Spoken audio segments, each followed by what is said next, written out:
When tensions between countries suddenly dominate global headlines, they often feel unexpected. One day, relations appear strained but manageable. The next, news cycles are filled with speculation about confrontation, sanctions, and the possibility of escalation. But in international politics, very little happens suddenly. Major crises are rarely the result of a single decision or a single event. They are built slowly, over time, through a series of choices, pressures, and unresolved problems that accumulate beneath the surface. The current tension between the United States and Venezuela did not begin recently. It did not begin with sanctions, diplomatic breakdowns, or military posturing. What we are seeing today is the result of a long historical process, one shaped by economic dependence, political transformation, regional instability, and competing strategic interests. To understand why relations between these two countries have reached such a fragile point, we need to step away from the immediacy of today's headlines and look at how the system that once connected them began to fracture. This episode does not attempt to predict what will happen next. Instead, it explains how the situation reached a point where confrontation is even discussed as a possibility. Because history does not move in sudden leaps, it unfolds, decision by decision. Part 1: Venezuela before the crisis. For much of the 20th century, Venezuela occupied a distinctive position in Latin America. Unlike many of its neighbors, it experienced long periods of political stability and democratic governance. Its economy, while uneven, benefited from one overwhelming advantage: oil. Venezuela possesses some of the largest oil reserves in the world. From the mid-20th century onward, oil shaped nearly every aspect of the country's development. Government budgets expanded during periods of high energy prices. Public spending increased. Social programs grew. Political stability became closely linked to global demand for energy. This arrangement brought prosperity, but it also created deep structural vulnerabilities. Because when oil prices were high, the system appeared functional. When prices fell, its weaknesses were exposed. Economic diversification remained limited. Manufacturing and agriculture were neglected in favor of energy exports. Public institutions became dependent on oil revenue rather than long-term productivity. Over time, this dependence created a political culture in which the state was expected to provide, and citizens measured legitimacy by distribution rather than performance. At the same time, inequality persisted. Despite national wealth, large portions of the population remained economically marginalized. Corruption scandals weakened trust in traditional political parties. Public frustration grew as prosperity seemed unevenly shared. By the 1980s and 1990s, this dissatisfaction had hardened into disillusionment. Many Venezuelans no longer believed the existing political system represented their interests. Confidence in institutions declined. The idea that the country's wealth benefited only a small elite became widespread. This environment created fertile ground for political change. Not change at the margins, but a fundamental shift in how power was understood and exercised. Part 2: A political shift with long consequences. The late 20th century marked a turning point in Venezuela's political trajectory. A new political movement emerged, promising social justice, economic redistribution, and national sovereignty. Its message resonated strongly with citizens who felt excluded from the country's prosperity. This movement framed Venezuela's problems not as failures of management, but as consequences of external influence and internal betrayal. At its core was a rejection of the political order that had governed the country for decades. Initially, this shift did not automatically place Venezuela in direct confrontation with the United States. Washington had seen ideological changes in Latin America before. Political divergence alone was not unusual, but over time a series of decisions began to change the nature of the relationship.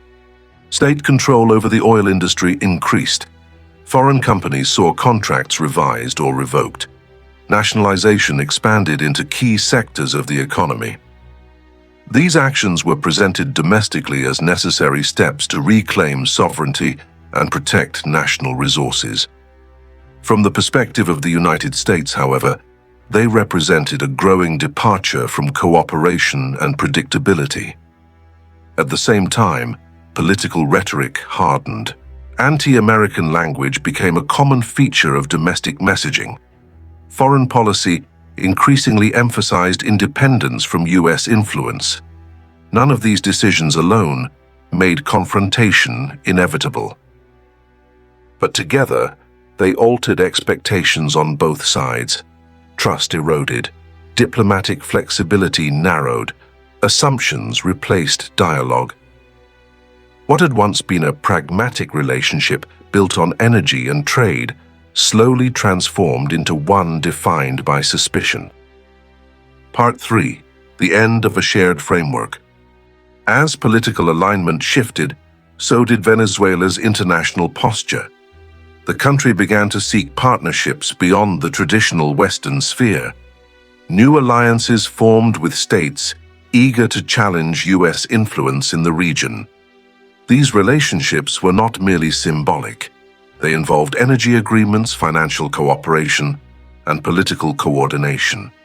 They signaled that Venezuela was no longer positioning itself within a U.S.-led regional framework. From Washington's perspective, this raised strategic concerns. Venezuela was no longer just a domestic political outlier. It was becoming a node in a broader geopolitical network. Energy security, regional stability, and global competition began to intersect. The United States had long viewed Latin America as a region of strategic importance. Developments that introduced external powers into that space were closely watched. What had started as political divergence now carried strategic implications. And once economic interests, migration, and global rivalry became entangled, the cost of miscalculation increased. By this stage, the relationship between the United States and Venezuela had already moved far from where it had once been. The shared assumptions that once governed interaction no longer applied. And without a shared framework, every new decision carried greater weight. By the early 21st century, the foundations of the US-Venezuela relationship had fundamentally changed. Economic dependence, political alignment, and diplomatic trust had all been weakened. But this alone did not produce the crisis we see today. The most destabilizing forces were still ahead. In the next block, we will examine how economic pressure, sanctions, and regional consequences transformed political tension into systemic collapse, and why those tools failed to produce stability. History does not turn on a single moment. It unfolds, one layer at a time. Part 4. Economic pressure as policy. By the time political trust between the United States and Venezuela had eroded, traditional diplomacy was no longer the primary tool of engagement. Instead, economic pressure moved to the center of strategy. Sanctions were not introduced all at once.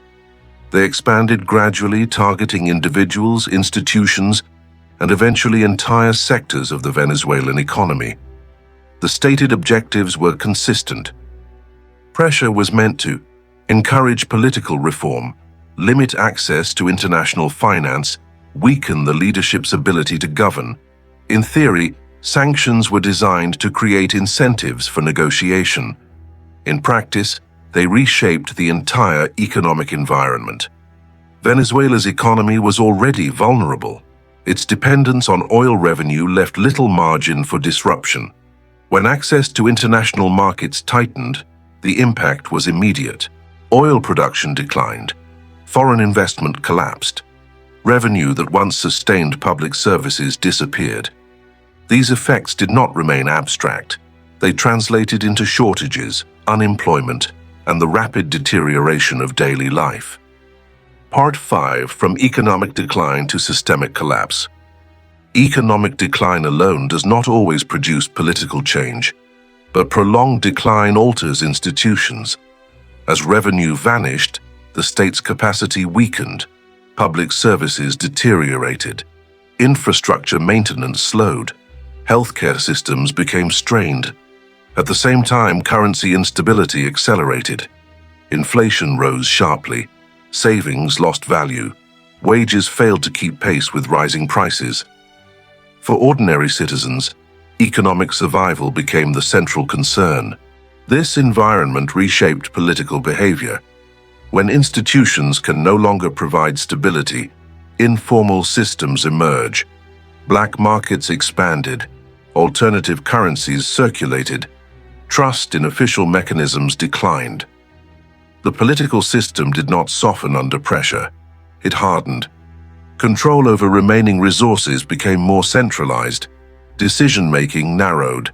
Compromise became increasingly unlikely. Pressure did not open space for reform. It reduced space for negotiation. Part 6: Human Consequences and the Limits of Isolation. As the internal situation worsened, its effects began to spill beyond Venezuela's borders. Millions of people left the country. This movement was not driven by a single cause. It was the result of cumulative economic, social, and institutional failure. Neighboring countries felt the impact almost immediately. Public services were strained. Labor markets adjusted under pressure. Political debates shifted toward migration and border management. What had once been framed as an internal political dispute became a regional challenge. At the same time, isolation proved difficult to maintain. Despite sanctions, informal trade continued. Alternative financial networks emerged. External partners filled gaps left by restricted Western engagement. These adaptations did not resolve the crisis. They prolonged it. Sanctions constrained formal economic recovery, while informal systems prevented collapse without restoring stability. The result was stagnation rather than resolution. Part 7: Why Pressure Failed to Produce Change. From a strategic perspective, economic pressure faced inherent limits. Sanctions can alter incentives, but they rarely control outcomes. In Venezuela's case, pressure did not fracture the political system in a way that encouraged compromise. Instead, it reinforced internal divisions. Leadership consolidated control over remaining resources. Opposition movements fragmented under strain. Public trust in all institutions declined. Externally, patience began to wear thin. Years of pressure had not produced meaningful reform. Diplomatic initiatives stalled repeatedly. The humanitarian situation worsened. This created a dilemma. Continuing the same approach promised diminishing returns. Changing course carried political and strategic risk. The crisis entered a prolonged phase of uncertainty. Neither resolution nor collapse occurred. This middle state, unstable but persistent, proved especially difficult to manage. Part 8: When a domestic crisis becomes a strategic problem. Over time, the perception of the Venezuelan crisis shifted. It was no longer seen solely as a question of governance or democracy. It became associated with broader strategic concerns. Migration patterns affected regional stability. Energy markets faced long-term uncertainty. Geopolitical competition intensified as external actors increased their presence. From Washington's perspective, the situation now involved multiple overlapping risks. Each new development raised the cost of inaction, yet decisive action carried its own dangers. By this stage, the original goals of pressure had blurred. Preventing deterioration became as important as achieving reform. Managing consequences replaced shaping outcomes. This is often the point at which policymakers begin to discuss options that were previously considered unthinkable. not because they desire escalation, but because prolonged instability narrows the range of acceptable choices. By the time Venezuela's internal collapse began to affect the region and intersect with global competition, the nature of the problem had changed. What began as political divergence evolved into economic crisis. What began as economic crisis became humanitarian collapse. And what began as humanitarian collapse transformed into a strategic concern.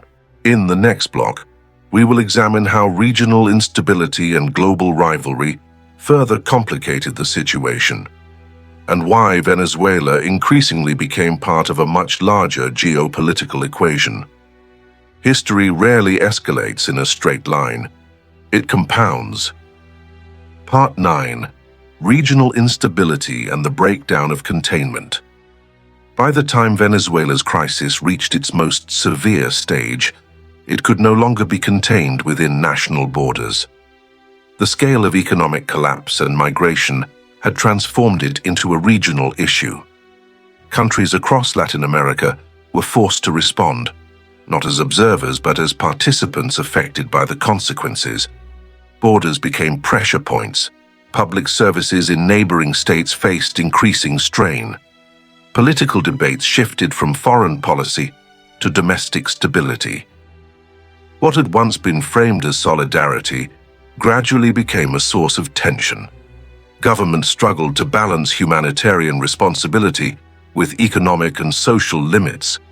This instability weakened regional coordination. Different countries adopted different approaches. Some prioritized accommodation, others tightened borders and security. The lack of a unified regional response made long-term containment difficult, and where coordination fails, external influence finds opportunity. Part 10. The entry of global rivals.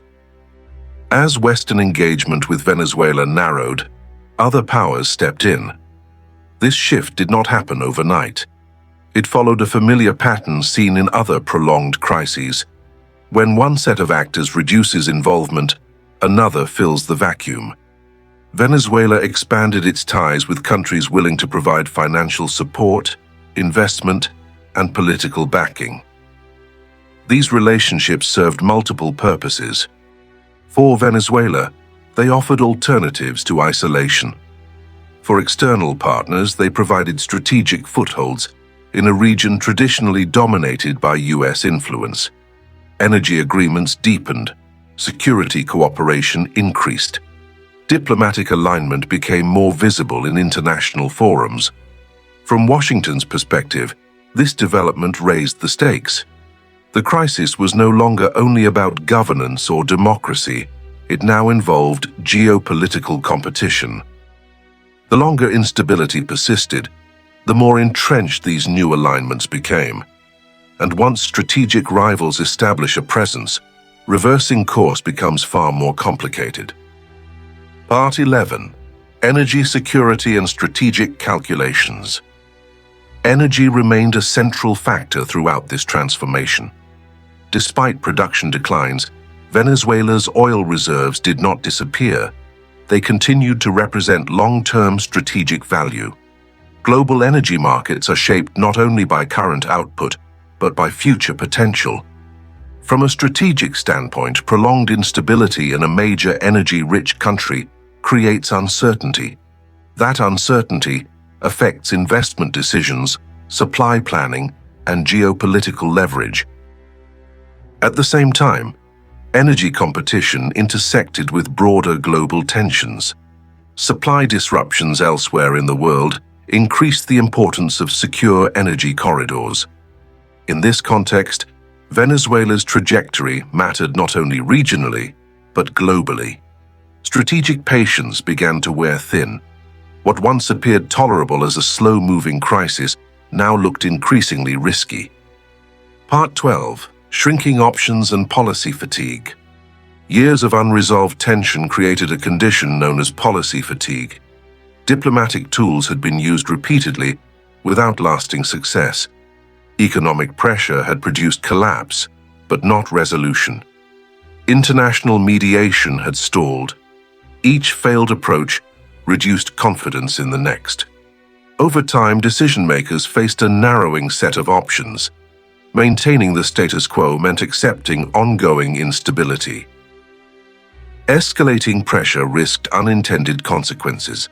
Disengagement risked ceding influence entirely. None of these choices were attractive, but in prolonged crises, unattractive options often replace good ones. This is the stage at which discussions begin to shift, not toward what is ideal, but toward what is perceived as necessary. At this point, even previously unthinkable scenarios enter serious consideration, not because they are desired, but because alternatives appear exhausted. Part 13: Perception, Signals, and Misinterpretation. As options narrowed, perception became as important as reality. Signals sent by one side were interpreted through layers of distrust. Military exercises, diplomatic statements, and economic decisions took on amplified meaning. Actions intended as deterrence risked being seen as provocation. In such environments, miscalculation becomes more likely. History shows that prolonged standoffs often end not with deliberate decisions, but with moments where pressure, fear, and uncertainty intersect. This does not mean conflict is inevitable, but it does mean the margin for error shrinks. When systems remain under stress for extended periods, stability depends on restraint, and restraint becomes harder to sustain. By this stage, the crisis surrounding Venezuela had moved far beyond its original political roots. It had become a test of regional stability, global influence, and strategic endurance. The choices remaining were no longer about reform or recovery. They were about managing risk in an increasingly unstable environment. In the final block, we will examine why moments like this are so dangerous, how systems cross the point of no return, and what conditions make escalation more likely even when no side actively seeks it. History rarely collapses suddenly. It erodes until one final step makes reversal impossible. Part 14: The point of no return is not a moment. In popular narratives, the point of no return is often imagined as a single dramatic decision, a declaration, an invasion, a direct confrontation. But in reality, systems rarely cross that threshold all at once. The point of no return is usually reached quietly, when the accumulation of past decisions removes realistic alternatives. By the time leaders begin to openly discuss scenarios once considered unthinkable, the system has already changed. In the case of Venezuela, this shift did not occur because one side suddenly chose confrontation. It occurred because prolonged instability made non-action increasingly costly. Economic collapse persisted. Regional consequences expanded. Geopolitical competition intensified. Each year without resolution narrowed the space for maneuver. At this stage, the danger is not intent, it is momentum. Part 15: How escalation can happen without a plan. One of the most dangerous characteristics of prolonged crises is that escalation does not require a clear plan. It often emerges from interaction. Military postures are adjusted as signals. Economic measures are expanded as leverage. Diplomatic language hardens as deterrence. Each step is justified as defensive, but defensive actions can provoke reactions. Reactions generate counter-reactions, and over time, what began as signaling becomes confrontation. In such environments, escalation is rarely announced. It unfolds through misinterpretation, overconfidence, and the pressure to avoid appearing weak. This is why prolonged standoffs are so unstable, not because conflict is desired, but because control becomes harder to maintain. Part 16: Why avoidance becomes dangerous. Ironically, the same desire to avoid conflict can increase the risk of one. When crises persist without resolution, avoidance creates ambiguity. Ambiguity weakens deterrence. Weak deterrence invites testing. Testing increases tension. At a certain point, avoiding decisions becomes a decision in itself, and that decision shapes outcomes. In Venezuela's case, years of unresolved tension created a situation in which every actor faced constraints. Domestic politics limited flexibility. International alliances limited options. Regional instability raised stakes. The system no longer required a dramatic trigger. It only required continued pressure. Part 17. Why this moment feels different. What makes the current moment particularly fragile is not a single event, but convergence. Multiple stresses are overlapping. Economic collapse has not reversed. Migration pressures remain high. Global competition has intensified. Energy security concerns have grown. At the same time, trust between actors is low. When trust disappears, worst-case assumptions fill the gap. This environment does not guarantee escalation, but it increases its probability. History shows that many major conflicts begin not with intention, but with systems pushed beyond their capacity to absorb stress. Part 18. What this episode does and does not claim. This episode does not claim that conflict is inevitable. It does not argue that intervention will occur. It explains something more fundamental. It explains how a long chain of decisions, pressures, and failures transformed a political dispute into a strategic dilemma. Understanding this process matters, because once crises reach this stage, outcomes are shaped less by ideals and more by constraints. And constraints are often inherited, not chosen. The situation between the United States and Venezuela did not reach this point suddenly. It unfolded over decades through economic dependence, political transformation, pressure without resolution, and growing regional and global consequences. This episode explains how the system arrived here. The next episode will examine what comes after that. What would a US intervention actually involve? What options exist, and which ones do not? What risks would follow any attempt to reshape the situation by force? History does not move from cause to consequence in a straight line. It unfolds, and once certain thresholds are crossed, understanding the process becomes the only way to manage what comes next.